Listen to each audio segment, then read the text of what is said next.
Welcome back, everybody. I hope you all enjoyed that fantastic lunch. I do love Middle Eastern food, so it was really, really good to have. We are now continuing on to our second panel of the day. The Refugee Labour Mobility Program is primarily driven by a demand for skills. We've already established that. Without the employers with these demands, and without the spotlight on the skills shortage happening all over the world, we wouldn't be able to address these very unique issues.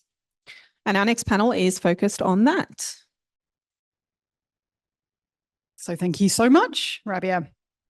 So to talk us through the employer's journey with the DT4E program, I'd like to welcome our next panel of speakers. If I can ask the panelists to please take your seats up front. Give you a few seconds to do so.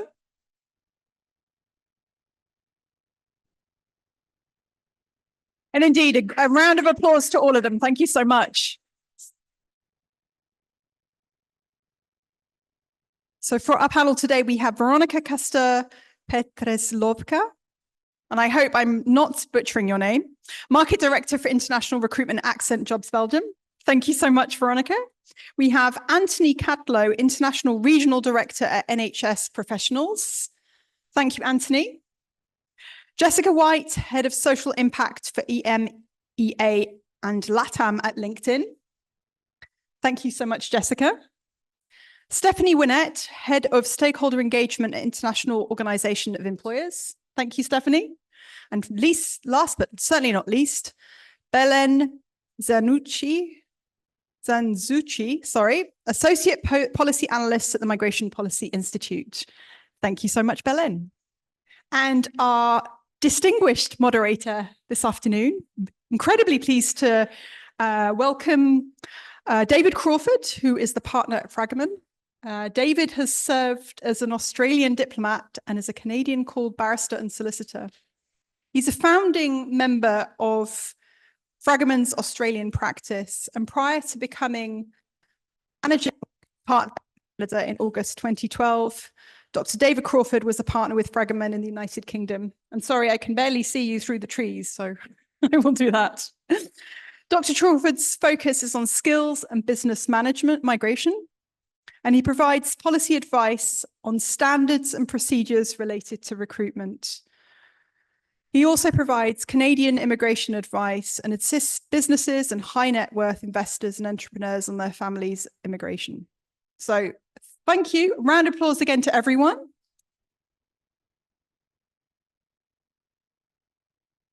And handing the floor to you, David. Thank you, Liz. Hello, everybody. Lovely to be here. I am an interloper. I live in Canada. I've got an Australian accent, and I was passing through. So thank you to all the organisers.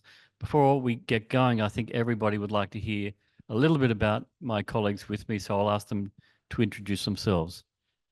Sure, thank you. Good afternoon. So I'm Stephanie Winnett. I'm from the International Organization of Employers, like Liz has introduced me. Thank you. We're an organization based in Geneva with members in 142 countries, and our members are the National Employers Federations, as well as corporate partners. So I'll be talking a little bit about the employers' views on this panel. Thank you so much. Just so grateful to be here speaking today. So thank you for asking me. My name is Jessica White. I lead social impact at LinkedIn for Europe, Middle East, Africa, and Latin America, which is the slightly confusing anagram that's on the screen. So what does my role actually mean? It means that I support people who face additional barriers to employment, into employment. LinkedIn is the world's largest professional network with over 1 billion people globally. We're a jobs platform, we're a professional networking site, and we're a learning platform. So my role is to lead our global refugee work and support people who need a little bit of additional help to access the opportunity that they deserve. So one of the things I'm going to be focusing on is how we can support both sides of the marketplace, so people to upskill and also employers, hiring managers to think differently about talent. I'm Belen Zanzucci, Associate Policy Analyst at the Migration Policy Institute. Unfortunately, we're not involved in directly hiring displaced talent, but we've been involved in many of the pilot projects and EU programs, testing and different labor pathways and different labor migration programs more broadly. We have been reflecting on some of the what works and what doesn't, how to scale and grow these efforts, how to better engage employers. We've been working closely with TBB also on this front. So happy to share some reflections on what we've heard on that front. Hi, everybody. I'm Anthony Callow, and I'm the Regional Director at NHS Professionals. We are a private organisation, but we are owned by the Department of Health and Social Care in the UK. So we have a very special place in the healthcare sector, whereby our main aim is to facilitate the recruitment of healthcare professionals for the National Health Service, but whilst also maximising savings during that recruitment process. We've been undertaking international recruitment as an organisation for probably about 8 or 9 years now. And in the last 2 years, we've been involved with the Displaced Talent programme alongside our partners at TBB, where we've successfully recruited over 100 nurses nearly as part of NHSP's pilot programme. And we hope to be able to continue that and share some of our learnings today. Thank you. Good afternoon, everybody. My name is Veronika Kastur-Petrželková, and I work for Accent Jobs. Accent Jobs is a Belgian talent placement company, so we provide the match between the talent and Belgian companies. And we do have a specific department which is focused on international recruitment. My role there is to keep up on the expertise concerning the labor mobility and to build up partnerships like the one with IOM, for example. We weren't ourselves involved operationally in the projects of DT4 Europe. We were involved in other projects of IOM, of other organizations concerning the labor mobility pathways. So we have a lot of experience on third country recruitment. And I think we are kind of an ambassador for the employers in Belgium to eventually smoothen the pathways, the legal pathways here in Belgium.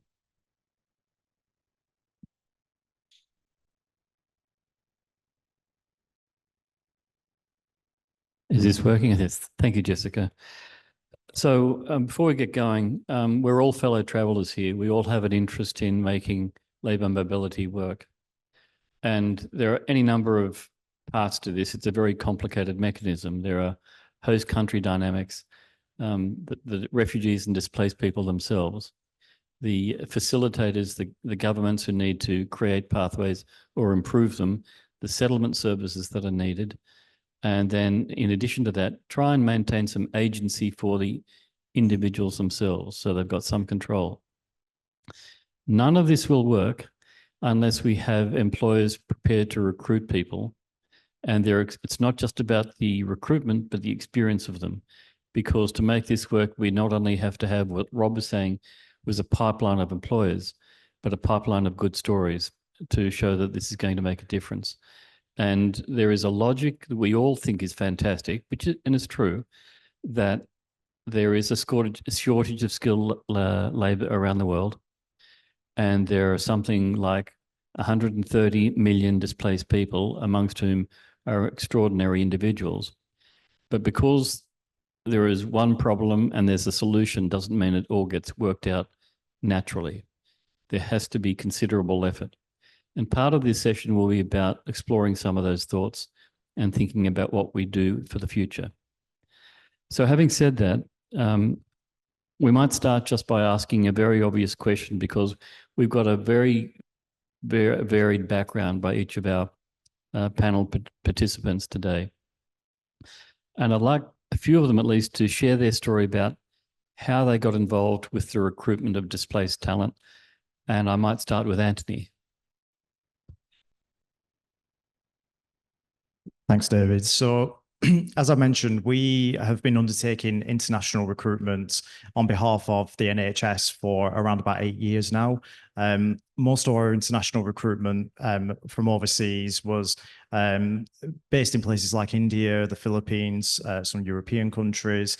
And it was probably about 2 years ago now when we formed a partnership with Talent Beyond Boundaries to look at supporting refugee nurses to enter the NHS, to enter the NHS workforce.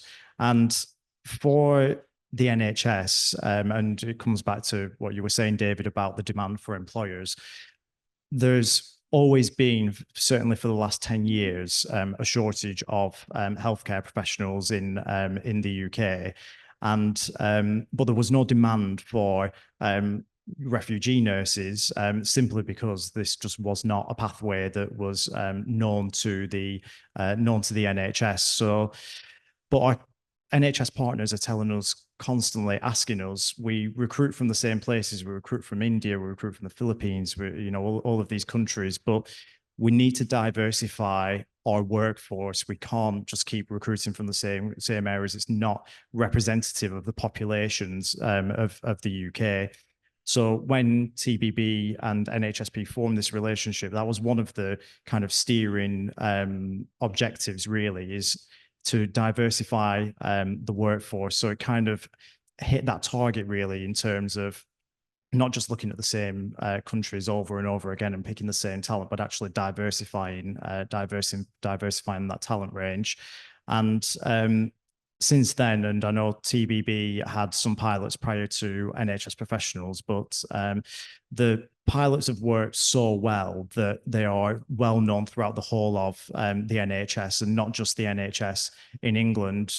This is a well-known program in Scotland, Wales, Northern Ireland now. So it's taken us 2 years to get these pilots up off the ground, get them running, scaling them. But now we feel like we have a really solid process in place, so that whenever an NHS trust needs international talent, we can have this program as part of our a selection of different recruitment solutions for them. So it's been a great program for us. Before I move, would you say the proof of concept is there, that it's now established as a part of your recruitment strategy? That this labour mobility, that is. Oh, 100%. Yeah, there is now a defined process, and you know, looking at all of the different elements, and you know, looking back at the previous session and some of the work that's been happening in the UK Home Office. We've worked with a number of different partners throughout this to make sure that this process is now defined. We've defined boundaries, mechanisms of recruitment from the very start, from talent selection, pre-screening of skills, English language assessments and criteria. And then once the candidates are here in the UK, there's then a process in which they can gain registration to become a nurse. So to begin with, they'll be working as healthcare assistants just whilst they satisfy the requirements to become a nurse. And obviously, there's some different legal and regulatory requirements for that change from a healthcare professional, healthcare assistant, sorry, to become a nurse. And we've defined all of that end to end and beyond as well, into really robust pastoral care that's required, working with partners at IOM as well as others, to try and identify what support is needed post-arrival, to really make sure that the candidates can embed into the culture, and obviously cultural competency training from the employer's side as well. Oh, thank you. Veronica, could you explain how you got involved with labour mobility? How did you stumble upon it? Yeah, I'm listening to the story of Anthony, and I'm finding a lot of similarities eventually. So we as a company provide the recruitment from third countries for the end employers in Belgium. But what do we see? That the employers necessarily need more than the recruitment, the whole process, and the pre and post departure, like pre-departure and post-arrival eventually. That's a whole process which starts with the procedure, the legal procedure. And let's face it, in Belgium, we have like still too long and too complicated procedures, but we are also facing another issues comparing to England, for example. The language for us is sometimes even English not sufficient. We are living in a country of 3 different languages with 3 different governments, so it makes it even more complicated eventually, and the pathways are absolutely not there yet. So that makes eventually a lot that the employers drop to they don't engage because the procedure is too long, too complex, and they don't see the end outcome. They need support, and one of the fantastic things of the Displaced Talent project is that there comes the support with the project. I think that IOM and all the colleagues, they learned from the other projects in the past that it's really necessary to support on the whole procedure and process eventually of recruitment and relocation. And it's there. So that's really important one, that the employers knowing that they can learn from that eventually. It's also for them a tryout to learn through this projects. So for me, it's a great project, but I'm also every day having the reality of the employers, and I know that we have still too many obstacles. We are trying to take them all, but it's not something that will happen from one day to another. So for me, also great to hear experiences from other countries or continents, but we still have extra complexity in Belgium. Thank you.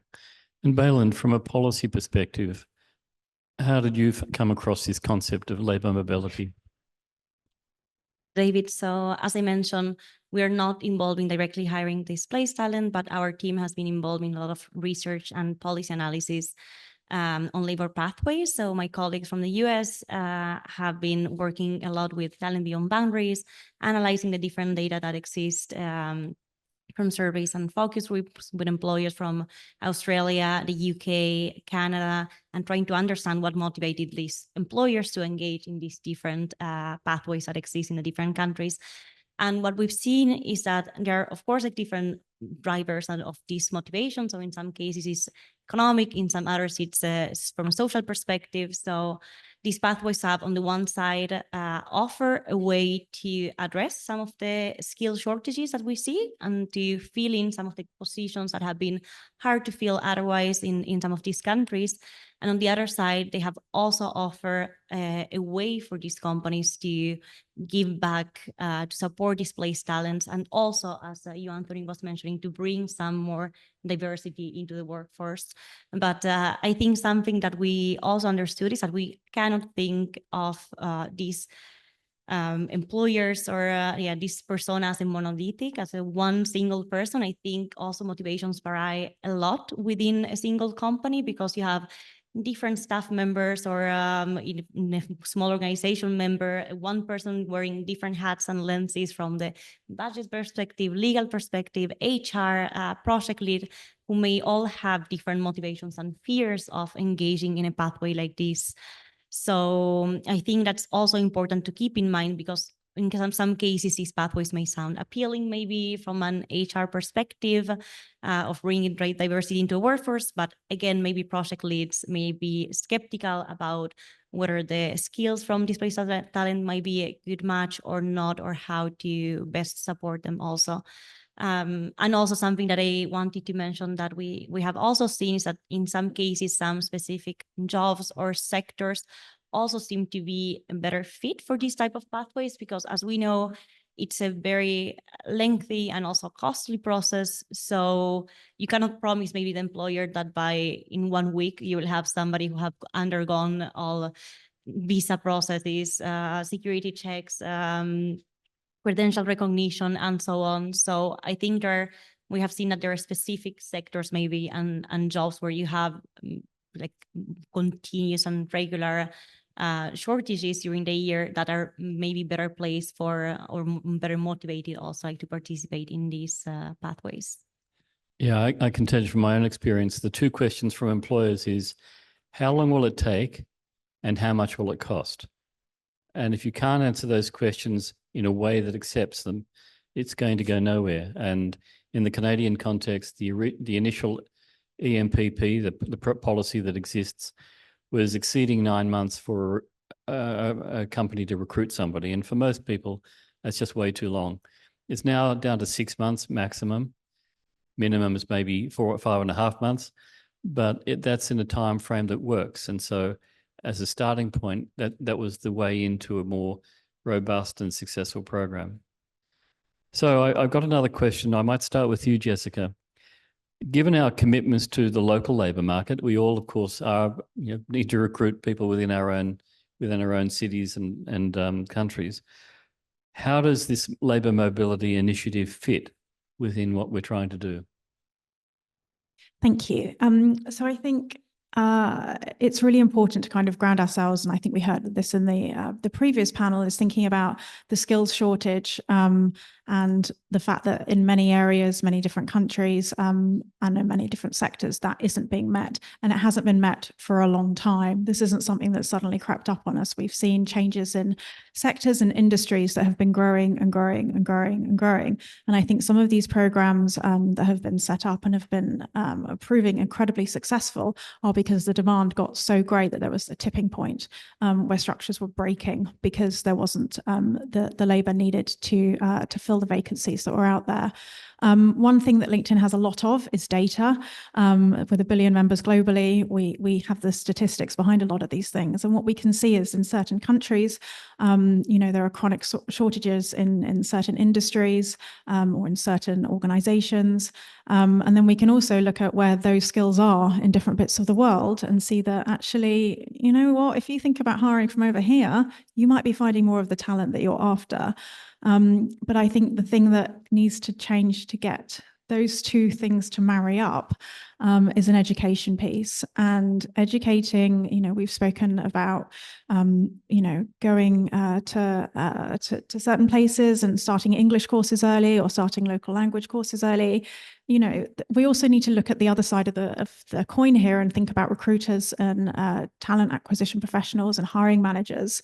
Their mindsets need to change to think about this as the opportunity to fill the gaps that they have, rather than thinking of this as like a burden, a challenge, a cost implication. And I think once we start to do that, we'll see a bigger shift.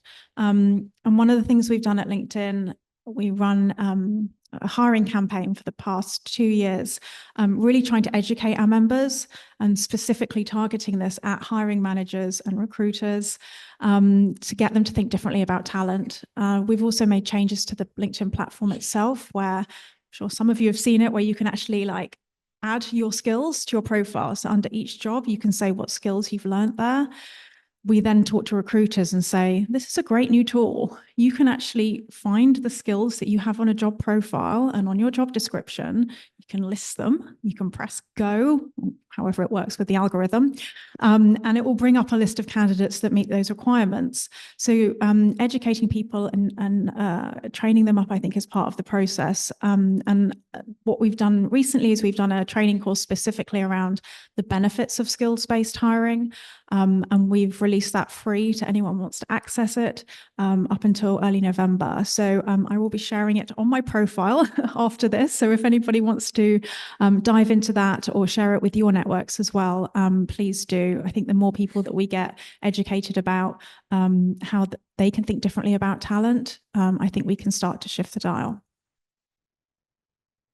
Stephanie, could you make some comments about this question of the role of this initiative in terms of local labour markets?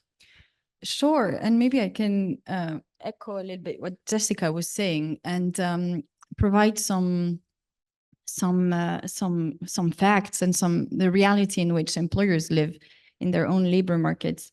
And we've talked a lot about skills shortages, but in addition to that, and I think I haven't heard the word yet, but it's the skills mismatch that also exists, and it's massive. So employers cannot find the skills domestically because they're not available, but also because the education system doesn't produce the skills that are needed on the labor market. So there's a mismatch between education and labor market. And we're producing, it's a horrible world, but there are too many university degrees compared to the jobs available. So we should also look at apprenticeship systems, improving apprenticeship systems also for potentially refugees. And I'm coming here and I need my notes. I wanted to highlight some data from a recent study, which is done every year on the global skills shortages that the Manpower Group does, so a big recruitment company. This year, 2024, it highlights that a global average of 75% of employers reports difficulties in filling roles. This study started in 2014. the percentage in 2014 was at 36%. So now we're 75% of employers globally saying they cannot fill their job vacancies. It's a growing trend, and you were saying this, Jessica, it's a growing trend, and it's not going to stop. We're now transitioning to low carbon economies, and we're going to need more skills, new skills, and this transition, according to a recent estimates, says that it will lead to the creation of 24 million jobs by 2030. So this is to say that jobs are going to be created, employers will need skills. They are not available locally, but there are skills out there that we should be tapping into. This survey is conducted amongst, and this is important to note, amongst SMEs and amongst multinationals and everything in between. So companies of less than 10 employees to companies of more than 5,000 employees. And across the sizes of the companies, the percentage remains at 75%. So it's not an issue just for multinationals, but it's also an issue for SMEs who just cannot find the skills. We talked about the health industry, which is really a focus where we say this is an industry where we need workers. And I think COVID has really highlighted this, and some governments have even put in place legal pathways to allow nurses and doctors to come in. That's, of course, a top industry where skills are needed. But number two, from the surveys, the consumer goods and services industry. Then comes IT, of course. And the fourth one, it's transport, logistics, and automotive. In Europe, there's an acute shortage of truck drivers. There are no truck drivers to transport goods from country A to country B. I think we all, or many of us in this room, have a driver's license. I don't think it's the job which requires specific skills. There are so much hurdles in getting the truck drivers to come and work, admin hurdles, recognition of driving license, recognitions of other skills. It's not the most appealing job. I would also recognize this. So it's maybe not easy to find workers to do that job. But just to say that there's a massive truck driver shortage in Europe. And how could we improve that by looking at a global pool of talent? And then looking at the countries which are reporting those skill shortages. Number one is Japan. So from 85% of employers in Japan are reporting difficulties filling positions. And then come Germany, Israel, Greece with 82%, Ireland, Portugal, India, 81%. So the numbers are really high. And the last one on the list is Finland. In Finland, 59% of employers do say they have those difficulties, but 59% is still really high. 59% is more than half of the employers in Finland still report having difficulties, and they're the last one in that long list. So we're also talking about the different skills that we need. We should not forget the human and social skills that people can bring to a job and to a company. And employers tend to recruit not only based on the diplomas, on the certificates that someone has acquired abroad or has acquired, but also on humans and social skills. I think we talked about the adaptability to learn earlier this morning. How easy is it for someone to learn new things, new languages? And this is something that employers are really looking at.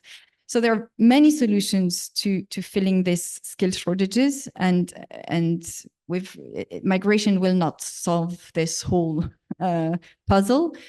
We can, employers are looking also into tapping into more women to integrate in the labor market.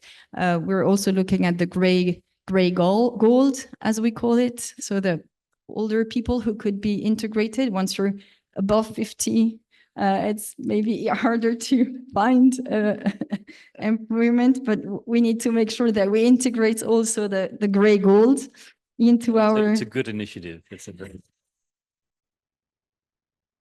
and migration obviously is also one of the solutions. Okay. Thank you very much, Stephanie. I enjoyed that immensely.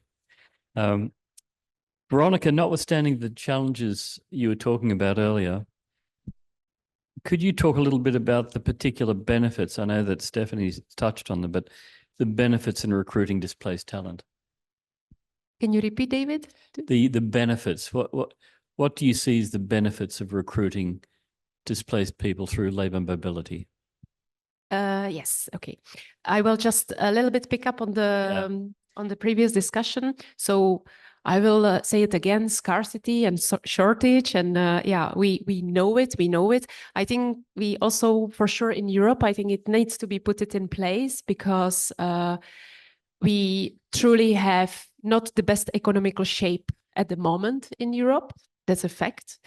That slows down also projects like that. That's definitely an impact.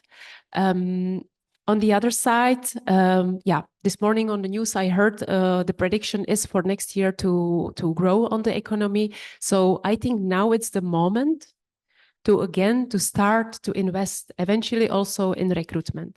So at the moment, what do we hear from the employers and from the companies is they don't feel the economy so well, they get a little bit scared, and they eventually sometimes take the decision to go lower on their production or their services in the place to go further and further to recruit eventually. So what I would like to give a message to the employers is eventually, I think now the moment to start again to invest in recruitment. And as we know that locally, we don't have the possibilities anymore of the talents, of the right skills or the right educations. So I think it's really the moment now to start and to eventually participate on these kind of projects, because it gives the opportunity to learn and to eventually the skills of the companies to bring on a higher level, to be prepared when the economy goes again up. So that's eventually something that I would give them as a message to the employers, and that's what I see in the recruitment, in the sector of recruitment. So I am a recruiter. I'm working for a recruitment company. If we want to have a job in 5 years, if we want to provide talents to our clients in 5 years, we have to today go internationally for the recruitment.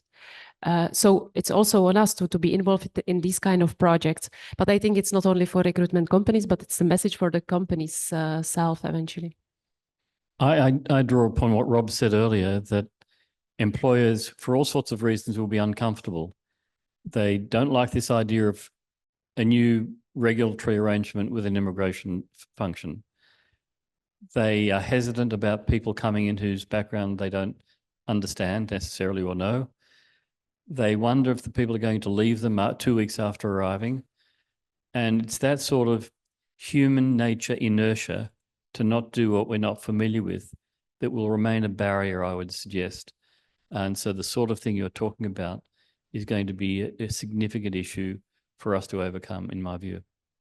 I just want to add that eventually what do we see with the recruitment out of Belgium or out of Europe? Surprisingly, for us sometimes still, but for the companies definitely, we are seeing great skills, great attitude, a huge dedication, thankfulness. I can tell you in recruitment locally, we don't see that for years already. So if the companies go through the whole process and they get to the end of the procedure, but it starts the employment, we have very often really amazing feedback of the talents. So I might, Jessica, I've got a question for you. We're understanding the difficulties in the labour market, the scarcities, but are there any other benefits that you can point to from your experience in recruiting people in this way, these displaced people through labour mobility? Have you got some thoughts? Yeah, absolutely. So last year, we did a survey of HR professionals who have hired refugees. And the survey results told us that 97% would recommend hiring refugees to peers in other HR professionals, which is like obviously a staggeringly high figure. 57% said that it had improved the culture of their organization, and 51% said that there was like a hugely motivated workforce coming in when they hired refugee talent. So there are statistics to back this up as well, which is always encouraging when you've got a hunch, you've got a feeling, and there's loads of other organizations that have done reports, including McKinsey, that have said that it will reduce attrition rates because refugees are proven to be incredibly loyal to the organization that first employs them. And they bring so much more than just their skills when they walk through the door. We had an example from Petter Hicks from the NHS, the National Health Service in the UK, the Royal Marsden Hospital she worked at in London. And they brought in nurses through the scheme that Anthony was talking about. And she said that one of the kind of unexpected bonuses was, as you know, London's incredibly cosmopolitan. We've got a very diverse population there. But one of the things that they didn't kind of realize would happen was that some of these nurses, obviously English is a second, third, fourth language for them. They had this really unique way of explaining things to people for who also English, for the patients for whom English also wasn't a first language. Sometimes, for those of us, embarrassed to say, in a room full of people like this, and for those of you online, I only speak English and not terribly well, as you're discovering. I think that we say things, and sometimes there's the joke, we just say it louder and keep repeating it until we're understood. But I think people who have multiple languages have this really, really unique ability to explain things in a way that's understood, and try different ways of explaining things. And as a patient, in a hospital in a country where English isn't your first language, it must be a pretty scary place to be.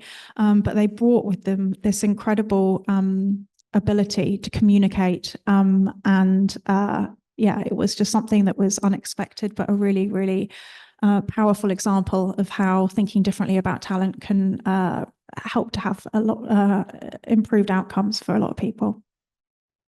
Anthony, would you have some observations on this about what these people bring to the workplace?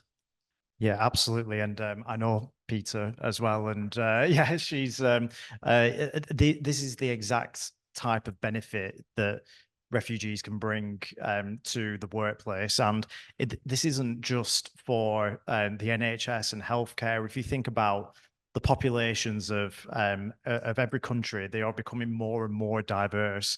And if you can't satisfy them, even in a consumer world where you can't have the products or the services or the people to serve that diverse population, your business is not going to grow, or it's not going to grow as fast. So this is not something that is unique to the NHS or to healthcare. This is something that will certainly, it will certainly hit private businesses too. And that diversification of the workforce isn't just diversification of culture of the people there. It's also about the diversification of the skills, the skill set as well. So there's stories within the NHS where a nurse may be doing case notes at the end of the day, and someone who has been recruited outside, domestically, internationally, from a refugee background, may look at them case notes and say, why do you do it that way? Why don't you do it this way? And that's where innovation comes from, right?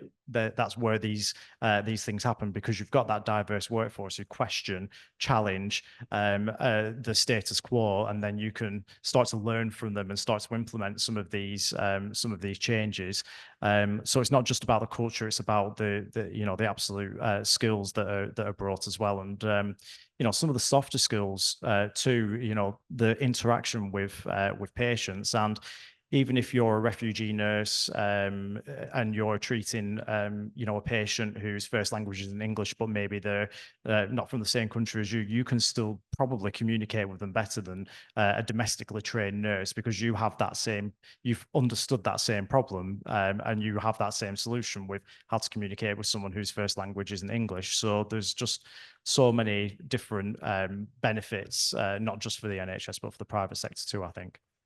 I can add that we've recruited through TVB and into our firm. And the impact is also on the workers around them, that they like working for a place that recruits people in these situations, that it's a positive impact on the morale and the perception of the employer. And that's very difficult to quantify. So thank you. Before we go on, I'm going to do a time check, Liz, because I know we started a little bit late. What time did you see us finish? 2:45. I forgot my watch when I came to. Here we go. Good. We've got a bit of time because we do want to set aside enough time to get some questions poised to us. We're all very keen for that to happen.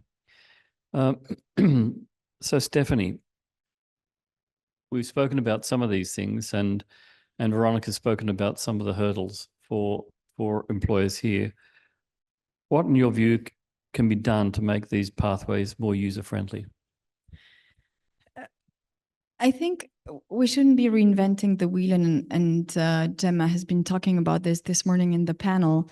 How can we use existing systems and improve them where possible? For an employer perspective, I think, first of all, the refugee person needs to be allowed to work. And in many countries, it's still not the case. So this is a first step where we need to allow refugees to be able to work. Now, for a pathway, an ideal pathway would be a pathway that, for employer is transparent. And here, I think technology can really help in streamlining the processes and make the processes more transparent. And digitalization here can really help. It needs to be inclusive, so that the decisions are taken in consultation with employer organizations, private sector, for them to be able to communicate what they need. And it needs to be agile. And I think it goes back to my point where we need to have some agile processes to enable flexibility that would allow governments to create innovative pathways for those work authorization. And finally, they need to be conducive to responsible recruitment, because I also hear the call that employers have a role to play when we work with the recruiters. We are in a trust relationship with the recruiters we hire to find the skills we need. The trust would be improved, or it would help to build that trust if the regulations around the recruitment industry would be in place for us to be able to know who we can work with, who we can trust, and who is a freelancer in the space. So really legal frameworks that are conducive to enabling responsible recruitment and allowing a level playing field for the legitimate recruitment industry. And final point is about skills recognition. Any pathway need to be, we need to be able to hire based on the skills that we need, but not only the skills that are recognized to tick the box that I need a cook, but actually I'm going to apply for a work permit for a waiter, but I really need this person to come. So we need some flexibility there, and we need skills to be recognized, not only because there's a paper coming with the skill. So that's key for us. Could I go back to you, Veronica? I'm going to pick on you because you specifically spoke about the barriers. It's just a bit too difficult at the moment.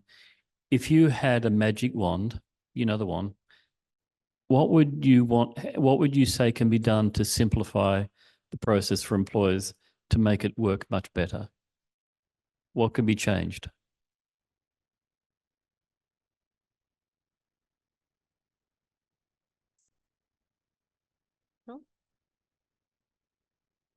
It's on? Yeah, it's on. Okay. So now I will speak from my perspective, and that's a Belgian perspective. That's the very complicated perspective eventually. What I would go for is, I think what we are missing in Belgium is it's a frame for a labor migrant.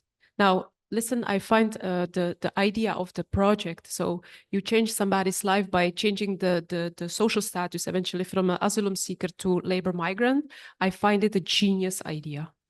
But we have such problems still to get labor migrants to Belgium that doesn't solve eventually the whole story. So what I would really appreciate in Belgium to have a framework for labor migrants, which solves really holistically the relocation of somebody who is coming to work here. So of course we have the procedures which are too long and too complicated. And I also can give some good credit because I see that it's getting better. So I hope that we are on a good way eventually, even though we are still not there and it's not sufficient.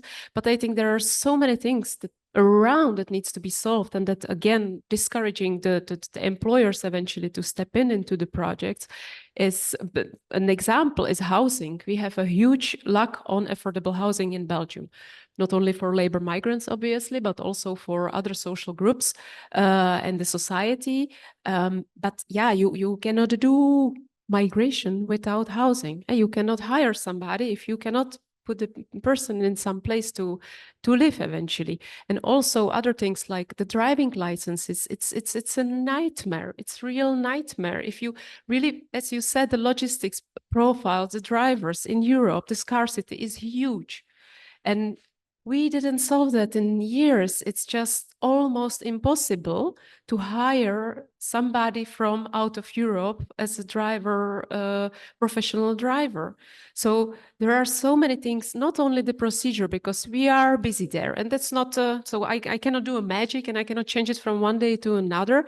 I'm realizing we have to work on the legal pathways, but I think that what's important is to see it as a holistic thing, eventually the labor migration, and to start to solve the other puzzles, because otherwise we will not get the employers engaged, not enough.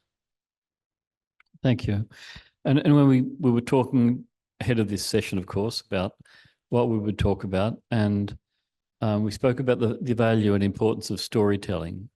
What is it think we can share?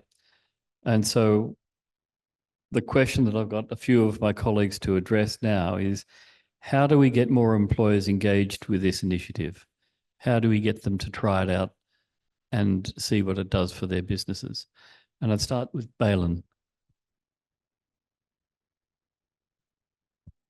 Yes, just to recap maybe on the previous question, I think there's a lot that could be done in terms of facilitating procedures and changing some of the legal frameworks. And as we heard in the previous session, this idea of maybe harmonizing and having a EU directive is very interesting. But of course, we also heard that these pathways are demand-driven, and there's a lot to do for just like convincing more employers to engage in these pathways. And for that, I think it's important to understand what prevents them from doing so. So I think there is a lot that could be done in terms of just like having a lot more clarity around the timelines, the processes, and the cost of these pathways. We also often heard that it's not very clear how much these pathways or involvement in these pathways is going to cost to employers. There are some costs that could be more predictable, linked to immigration or other procedures, but in some cases, there are like some gray areas with some pathways requiring or suggesting employers to, for example, provide accommodation for the first couple of weeks or month, but that is not always clear for how long or how mandatory that is, and can disencourage, in some cases, employers. So I think that, and then how, again, like there are some employers that maybe have experience with hiring internationally and might know that the processes are long, that it takes time and so on. But for some others, it's a bit of a new field, and you need to explain it very clearly that it's not one process that will take place from one day to the other, and that while you can do and try your best to just like speed up some of the procedures, such as many countries have done in trying to speed up the visa processes and so on, it still takes skills recognition or credential recognitions in many cases when they arrive in the country of destination. So just like more clarity about how this whole process works, how much it's going to cost to employers, what exactly it requires from them, and what is exactly their role could help a lot. In some cases, we've seen for example, with other EU projects such as the EU passport, that engaging also community members in these pathways and combining, for example, labor pathways with community sponsorship has also helped by engaging community members in take on, for example, some of the integration responsibilities. Again, we heard in the previous section that integrating not only displaced talent, but also their families takes a lot of time and efforts. And again, sometimes it can maybe just like leave employers a bit skeptical or on the fence on whether they want to participate or not, and whether they have the capacity, because it may be an honest concern about whether they are in the best place to support this group. So I think, like, yes, just in general, like clarity around that. And then the other thing that we've seen is that there's a lot of, also in some cases, skepticism around whether the skills are a good match to what employers are looking. So I think just like making a better job at showcasing the skills of these refugees, like we've seen, like, for example, like from information that Talent Beyond Boundary has collected, there's a lot of like retention from those employers who once participate. And I think there are a lot of like good experiences that they have. So we need to create a narrative and disseminate those good experiences to just make a proof of concept, as we were discussing earlier, that these pathways can work very well, and that employers are very satisfied with the skills and experience that refugees bring into these pathways. And I think a third point would be, again, I think there are a lot of sectors that could be involved in these pathways and so on, but I feel like there may be some lower hanging fruit that may be easier to chip in and to try to convince. And again, because these processes are very lengthy and take time and money, there are some employers that might be better placed to undergo this process than others. We have also seen that in some cases, like, for example, multinational companies, you would think that because they have a lot of the resources and staff and so on, they could be in a good place maybe for large group hiring or hiring displaced talent. But then you come to realize that because they have like these sometimes like very rigid processes, it's a bit more challenging and maybe places medium-sized enterprises in a better role. So yeah, I'll leave it there. Thank you. Jessica, on the storytelling, I think. Don't get me started, David. Now I've got the microphone. Yeah, so storytelling, I think many of you know, like, LinkedIn is a professional network site. We also have like a news feed and the ability to post stories and have conversations around everything that impacts the world of work. And we've seen, you know, incredible amount of interest in refugee hiring, a lot of questions. The biggest question was, we just don't know where to go to find this talent. And so one of the things we did with the hiring campaign that we launched on platform was to actually connect people and say, you're interested in this, you want to learn more, here are some organizations that do it. TBB, obviously one of them. They've been mentioned numerous times today, do incredible work in this space. There are lots of others as well that are also doing incredible work. And even if, you know, you're not ready to hire refugees yet, okay, cool, but you can do other things. You can make donations to these organizations. You can volunteer, your people can volunteer with them. I think it's about that education piece, that light bulb moment when you have a conversation with someone and you realize they're exactly the same as me. They've got the same concerns, the same challenges, the same worry about their life and their family, the same hopes and aspirations for their futures. And it's that moment, or actually, you know what, you're way more skilled than I am. You've got way more experience than I am. Like, let's see if, you know, the next time I'm hiring someone, you know, I will consider this talent pool. And it's that moment that, you know, I think we need to get that mind shift change with a lot of people. There's aspiration. I feel like, you know, with a very warm audience here today and people all trying and pushing in the same direction. Have conversations with people that aren't in the room about this. Get onto LinkedIn and other platforms and post about why this is important and why this has benefited you, your organization, and your country, because other people will listen to your voice. You have power in that voice and they will follow your lead. We've seen like incredible stories of people posting their personal experiences of hiring somebody, experience of what a colleague has brought to their organization. And it's those things that help to change mindsets. We can't do it with just us lot in the room. I think it's incredible we're having this conversation, but we have power in our voice. And I think we need to be using that more to educate other people about why this is important. And then I think the other thing as well, and again, you know, we've got a lot of people on LinkedIn and connections are hugely important.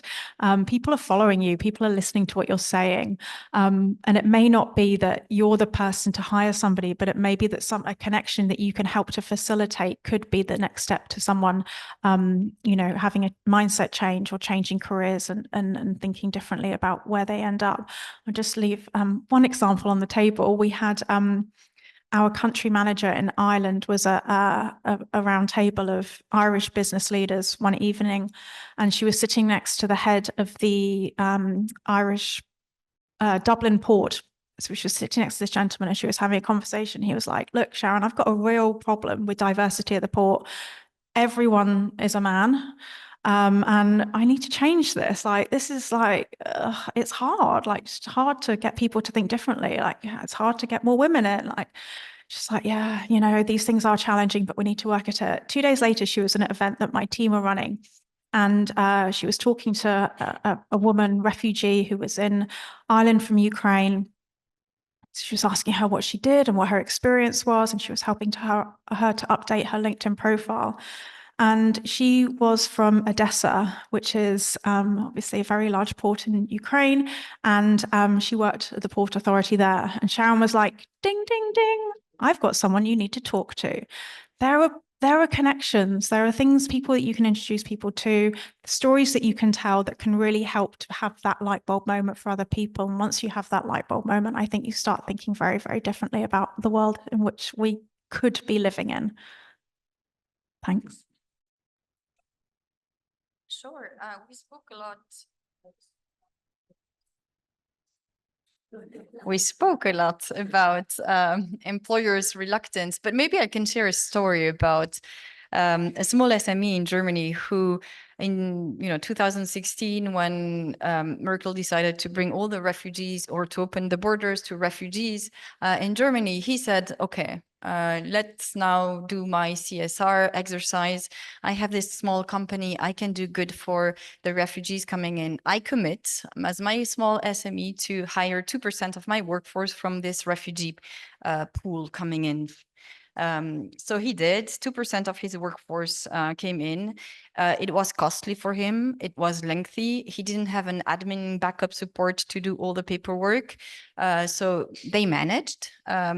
The onboarding process was a challenge.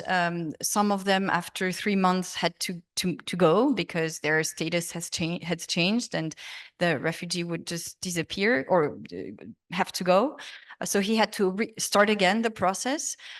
So it was a hurdle, but he committed to it and he kept to it, and he did it till the end. And he said, "This is my way of contributing." It was difficult, but at the end of the adventure, he took only positive lessons out of this. And I should get back to him to see if he continues this commitment, if he has kept up to his words. But a few years ago, at least during COVID, that's the last time I had news, this was still ongoing, and he was very happy because he saw that the people came in and brought skills and contributed to his small company. But that was very positive. And maybe to jump on this, if I can, because he came with a corporate social responsibility approach. I will do good for my community, and I will do that. I think if we want more employers' engagement, this needs to change. It needs to be a human resource approach. It shouldn't be just a ESG ticking the box. I'm going to put that in my. So this was not the case of the SME because they're not doing reporting, but for larger companies to fill in the boxes and have that in their ESG reports, it's a real human resource issue, and it needs to be brought to the right people within a company to make sure that it resonates also amongst many employers. Thank you. We'll open up for questions in a moment, but first I'll share a story because it was something we spoke about as a group. And there was a guy who, with his family, a wife and 2 children, moved from from Lebanon to Canada. He was Syrian background in 2020. And in 2022, he was recruited by a very large employer in Canada, somewhere between 7,000 and 8,000 people. And he moved in, and within 18 months to 2 years, he was before I go there, he was one of 34 people interviewed for the job. He competed and won the job. And then he emigrated, he made it to Canada. 2 years later, he was nominated for and won an award for one of the 10 best employees in that company. A very determined person. And he exemplifies what can happen. These outstanding people. I'll share another story just to tell you what I think is a real barrier for us, but something to be aware of. Many years ago when I was small, in Australia, there are several business people who are very well known. Avi Parbo, Harry Seidler, the architect, Richard Pratt, who became a billionaire with cardboard boxes, Frank Lowy, who set up a little business called Westfield. You've heard of these, some of these people. They got to Australia on the basis of being what were called displaced persons, DPs, after the Second World War as small children. And they emigrated to Australia and they succeeded as skilled people, as architects or business people, whatever you like. My point is this, that at the time that they happened, we didn't categorize people as being in family migration or in skilled migration or in refugees. But we've done that, and I think mentally, all of us, policymakers, business people, everybody else, attaches a label. And if you are a refugee, you're not part of the skilled group. And we all have to peel away that thought and start thinking about where can I get some skilled people from? And there happens to be around about 130 million people out there who might just be right for that job. So with that, I'll pause. I think it's time for questions.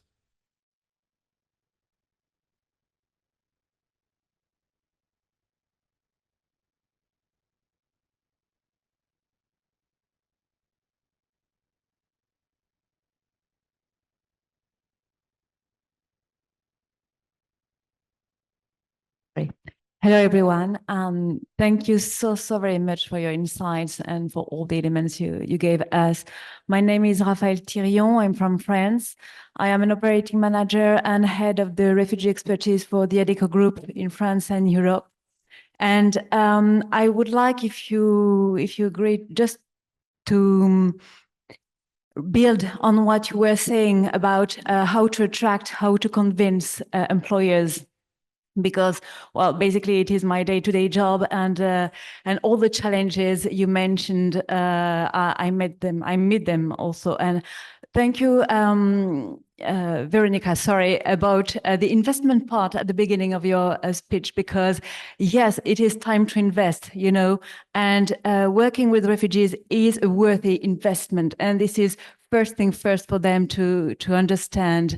I think that 4 things enable employers to try on investing in refugees. First, the investment thing, because they need skills basically, and some of them are that desperate, and they need absolutely to upskill and reskill their employees. Second would be the risk. The question of the risk, you talked about it as well. The employers, they feel like they are taking a huge risk employing refugees. They need to be reassured on that point, and they need to be accompanied as well in order to feel that that risk is not that big and that it is not even a risk at the end of the day. Third thing is support and acculturation. We speak a lot about acculturating the refugees to the environment, the work environment, to the rules, to the standards, to everything that the companies expect from them. But reality is, most of the time, we do have to acculturate the companies to welcome diversity and to welcome, and you said it very beautifully earlier, different ways to explain things, to say things, to imagine things. And this is not small work. And last and not least, and I would say that because there is a story here as well,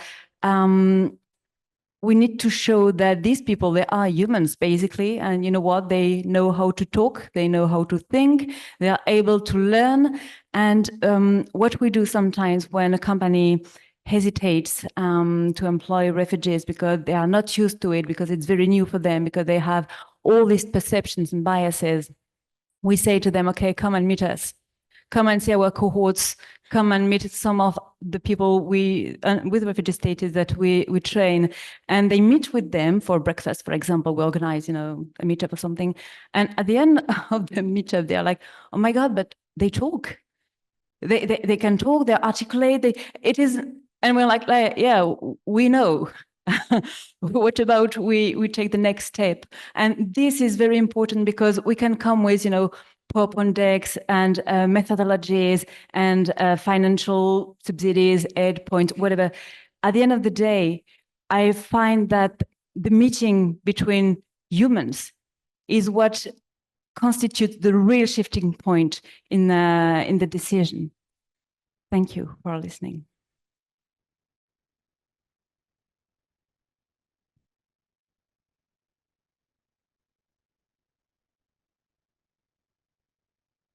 I hope I'm able to answer all of your points. So I think and this is from experience, I think, and I'm trying to come at this from the employer's perspective here as well. I've worked in recruitment for 10 years now, in healthcare recruitment. 10 years ago, we recruited nurses from the European Union when we were part of the EU to come and work in the UK. When we weren't part of the EU, we then recruited from the Philippines and India. That was a huge change in process for us. You know, recruiting overseas visas, it hadn't been done for years. And then now we're recruiting displaced talent, refugees, which is another huge change in process. And the one thing that runs through with all of this is the biggest risk of the candidate leaving is the employer. If the employer doesn't treat the employee right when they arrive, they will leave. And and it's difficult, right? It's really, really difficult for the employer because they need to understand the culture. They need to understand, you know, the challenges, the housing. You know, we've spoke about it all. So they need to invest the research and the time at the very beginning before they even think about going to market to try and recruit these candidates.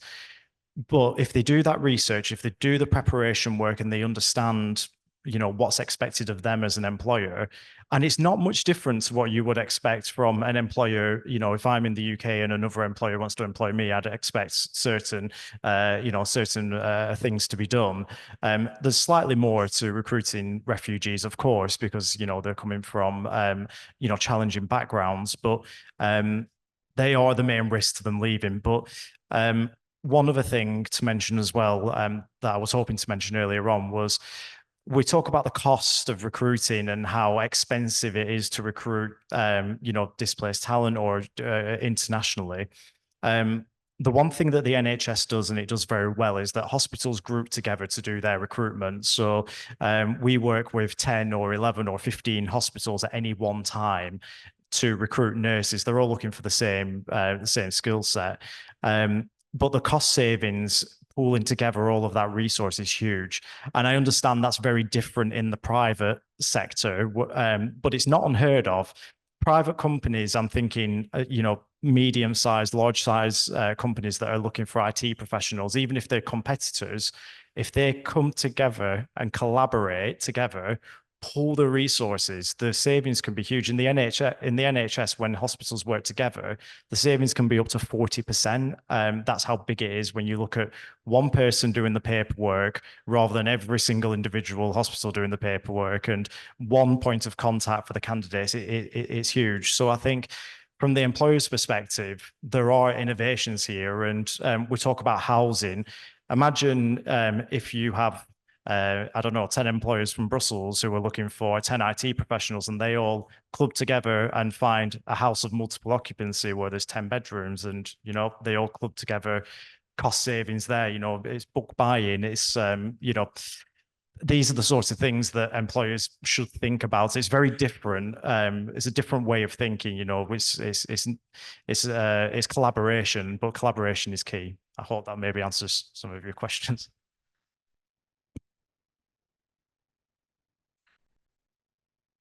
We've got a question from online question. out there. Yes. So the first question from Simone Ravaioli is the following. Is the recognition of qualifications still relevant for hiring, or should we just focus on the recognitions of skills? And we also have a question from Jana Almaid, specifically to Jessica, saying that you spoke about the algorithm and how the skills selection section can help recruiters and the importance of storytelling. I'd be interested to know more about AI and how LinkedIn intend to use it for maximizing impact and maybe to increase outreach to both candidates and employers. And finally, the last question from Emanuela Pisano. She says that you mention a lot about truck drivers and this sector in particular, linking it to the scarcity that is closely linked to poor working conditions. Given that asylum seekers and refugees are often prone to exploitation, how can we ensure that employment pathways do not replicate these power dynamics and are able to protect newcomers' rights at work? Thank you. I'd start with question 2 for you, Jessica. Yeah, apologies. I wear hearing aids, so apologies if I didn't get everything right. But I think what I heard was how can you what's happening with AI going forward that could help facilitate pathways, and how do you play the algorithms? Yeah. Okay. If I missed anything, please let me know. So the algorithms, the algorithms are very, very clever. I obviously don't work in an engineering team. I'm not a coder. I don't understand how a lot of it works. However, what I do know is it takes out what you put in. So tell it what you want it to know about you. And the other thing I would say is don't assume recruiters have a lot of time. So make sure your summary section says what they need to know. They're not going to read an essay. Make it short and punchy. If you're looking for a job in a particular area, put it in your summary section, make it really clear. You can also change your profile picture to say open to work, which will let recruiters know that you're open to new opportunities, and is a great way of pushing you up the list of people to look into. And then when it comes to the algorithms, one of the things I think it's important to say is, if you're based in one country but looking for a job in another, change your location to that other country, because it will throw up jobs when you're in that country rather than the one you're currently based. And if you're looking to work in a slightly different area, make sure that the words highlighted on your profile are for the area that you want to work in, rather than the one you're trying to move away from. So, for example, I started my career in marketing. I now work in social impact. So I downplay the marketing side of my role and I upplay the others. So use keywords throughout. If you have credentials, use the acronyms and use the words in full as well. And then AI, where to start with AI? I think one of the things I was reflecting on when Stephanie was talking is the importance of human skills. And AI is going to be very, very good at tasks, getting tasks done, automating tasks, things like that. What AI can't do is replicate the human skills. So, for example, a doctor can then, instead of spending 10 minutes with a patient, can spend 20 minutes with a patient, because they then know that they can write up their doctor's note afterwards using AI, and it will save them that extra 10 minutes that they can use for the human interaction of spending times with the patient. How is AI going to help with recruitment? It's all over LinkedIn. We've been using AI on LinkedIn for years. Again, it's not my specialty. I don't really understand a lot of the stuff behind the scenes, but what I do know is it's getting very, very clever about recruiters. It's helping recruiters to find the talent they want, to the point of writing a sentence saying, find me a social impact professional in London with 20 years experience it will give a list of people rather than having to plug in and tick all the checkboxes yourself. It's getting very clever like that. And then on the job seeker side, we're getting to the point where you can type in questions, get interview prep, get it to kind of do a review of your profile, tell you areas in which you can probably improve as well. So it's there, it's working, and there's more to come on that as well. The first question related to skills recognitions and so on. Would any of you like to address that one? Balin? Sure. I think it's very relevant to still talk about and try to find ways around both qualification recognition and skill recognition, and even credential recognition when we're talking about specific regulated professions. And of course, there's a lot that can be done from a regulatory perspective, and that still needs to be done even within EU countries and even more for third country nationals. But there are also ways that we've seen around, like, for example, through providing access to upskilling, training and vocational trainings upon arrival to have, as a way like to speed up these skills and credential recognitions. We've also seen that they are now hired to train to hire models that also are being piloted as a way to also like build those skills in the cases where maybe they're not there, or where maybe the recognition takes a long time and can be maybe a fast route into employment also. I don't know if anyone wants to add. I'd add that people like us, TVB, we get involved at the front edge. We're dealing with occupations. There are some occupations in each country where registration is not required, no question, so no problem. There will be those occupations where registration is required at a certain level, and see people might be recruited at a lower level. So, and let's take nursing as an example, where people might enter, not require registration, and in due course sit their examinations. And there might be those occupational areas which are in such high demand that they may become the focal point for campaigns because the shortages are so great. And it might be for roofers, it might be for truck drivers, it might be for other occupations. So there are different approaches, but certainly there is advice given. I think I'm right in saying, and I can be corrected, that in the UK, a lot of the people coming into the health care sector go to the University of Liverpool. Is that correct? For some orientation and training before they're placed into jobs out there. In due course, they might sit for exams to progress their careers. So it depends on the circumstance. 5 minutes, right. On the final question regarding probity.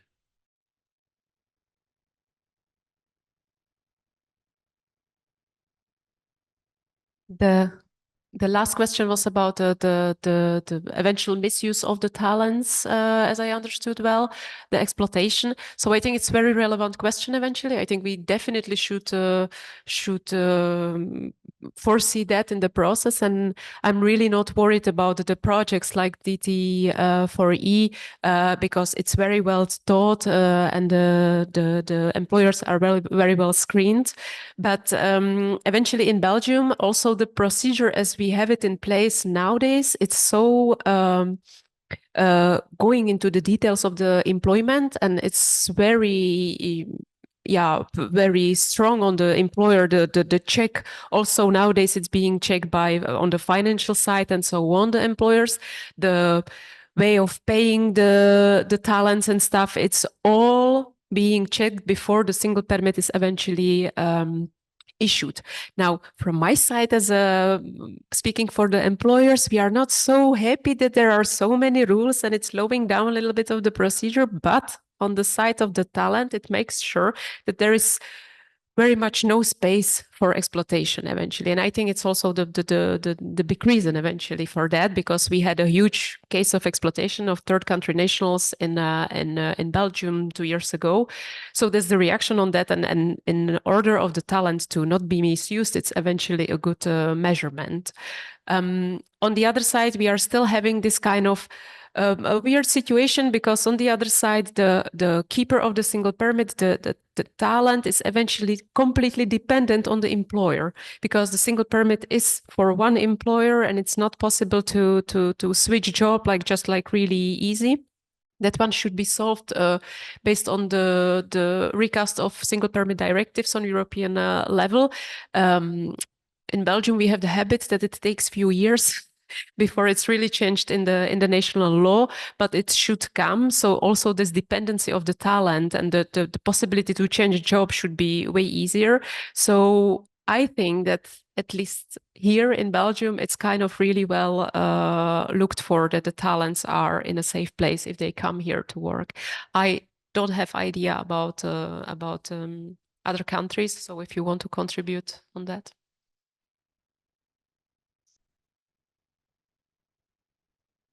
Having the regular pathways to bring the skills in will help avoid potential abuses. So I think it's really about making sure that the legal pathways are there that can make sure that they protect the migrant workers from potential abuse and exploitation. And I think the legal pathway would be legal pathway to employment will be a response also to irregular migration and to people entering informal jobs, which are very much more prone to exploitation because not regulated.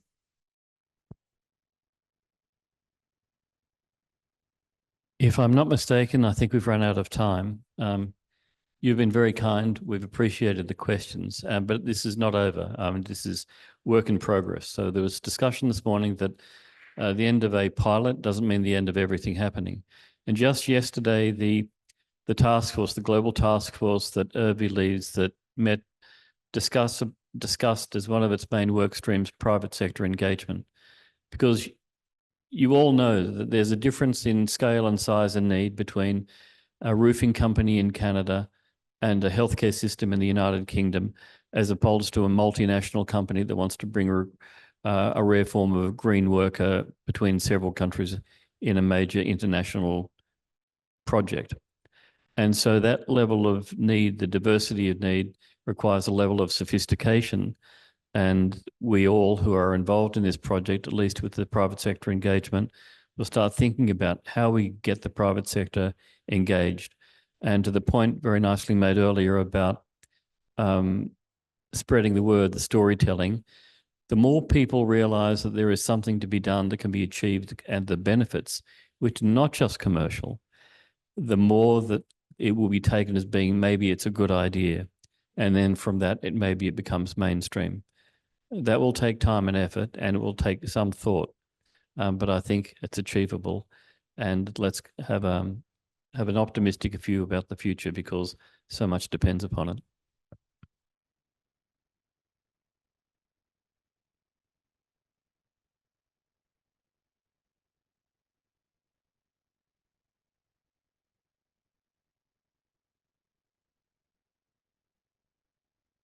To our panel. It's a topic that's quite close to my heart. I've worked on employer engagement, both for this program, the UK program, and basically all of the global TBB programs. Very much needed. The way I see it, it's a form of business development that is looking to address very similar pain points across the world, across the labour market, but with a very creative, out-of-the-box solution. So very pleased to hear from you all. It's also a good time to shout out our catering company, which I forgot to do earlier, but you would have noticed on their T-shirts, it's a company called We Exist, a refugee-led organisation. It's food made by Syrians for the world, for everyone. And their aim is to facilitate access into the labour market for people who fled persecution and conflict, which ties in with this vision perfectly. So if we could get a round of applause for them, because it was good too.